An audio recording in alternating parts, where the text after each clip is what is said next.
গাজার শরণার্থী শিবির থেকে 4 ইসরায়েলি জিম্মিকে জীবিত উদ্ধারের ঘটনায় স্বস্তি জানিয়েছেন প্রেসিডেন্ট জো বাইডেন। শনিবার ফ্রান্সের এলিসি প্যালেসে এক সংবাদ সম্মেলনে তিনি আরও বলেন, ইউক্রেনকে কেন্দ্র করে রাশিয়ার প্রেসিডেন্ট ভ্লাদিমির পুতিন ইউরোপে অস্থিতিশীলতা তৈরির চেষ্টা চালাচ্ছেন। এদিকে গাজা যুদ্ধ বন্ধে প্রেসিডেন্ট বাইডেনের প্রস্তাবকে স্বাগত জানিয়েছেন ফ্রান্সের প্রেসিডেন্ট এমানুয়েল ম্যাক্রো। রাফার মতো ঘনবসতিপূর্ণ এলাকায় হামলা এবং ত্রাণ তৎপরতায় বাধা দেওয়ার সমালোচনাও করেছেন তিনি।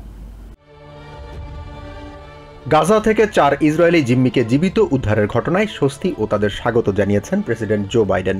ফ্রান্সের এলিসি প্যালেসে দেশটির প্রেসিডেন্ট ইমানুয়েল ম্যাক্রোর সাথে যৌথ সংবাদ সম্মেলনে বাইডেন বলেন, সব জিম্মিকে বাড়ি ফিরিয়ে আনা এবং যুদ্ধবিরতির চুক্তি কার্যকরের আগ পর্যন্ত মিত্রদের সাথে নিয়ে কাজ চালিয়ে যাবেন তারা। ডি-ডেকে স্মরণ করে প্রেসিডেন্ট বাইডেন বলেন, 80 বছর আগে ইউরোপ প্রবল শক্তিশালী নাৎসিদের আক্রমণে বিপর্যস্ত হয়ে পড়েছিল।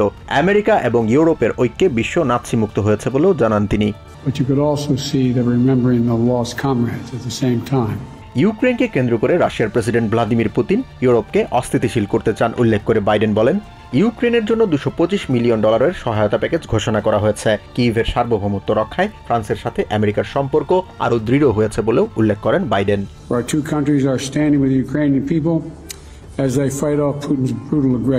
এ সময় গাজায় হামাসের হাতে আটক সব জিম্মিদের মুক্তি এবং অবিলম্বে যুদ্ধবিরতির আহ্বান জানিয়ে ফ্রান্সের প্রেসিডেন্ট ইমানুয়েল ম্যাক্রো বলেন, ইসরায়েলি সেনাবাহিনী 4 জন জিম্মি উদ্ধারে দারুণ সাহসিকতা দেখিয়েছে। জিম্মিদের মুক্তি এবং গাজা অঞ্চলে স্থায়ী শান্তি প্রতিষ্ঠায় যুদ্ধবিরতির বিকল্প নেই বলেও জানান তিনি।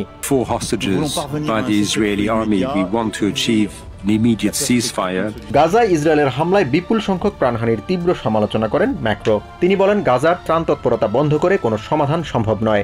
রাফার মতো ঘনবসতিপূর্ণ এলাকায় হামলার সমালোচনা করে তিনি বলেন, ইসরায়েলের সব কর্মকাণ্ড সমর্থনযোগ্য নয়।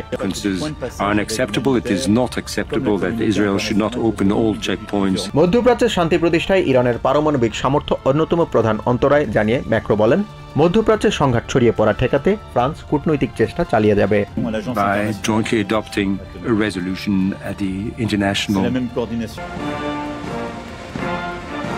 এলিসি প্যালেসে সংবাদ সম্মেলনের আগে দ্বিতীয় বিশ্বযুদ্ধে নিহত ফ্রান্সের সেনাদের স্মরণে ফ্রান্সের প্রেসিডেন্ট ইমানুয়েল ম্যাক্রোর সাথে আর্ক ডি টিওফে বিশেষ কুচকাওয়াজ পর্যবেক্ষণ করেন প্রেসিডেন্ট বাইডেন।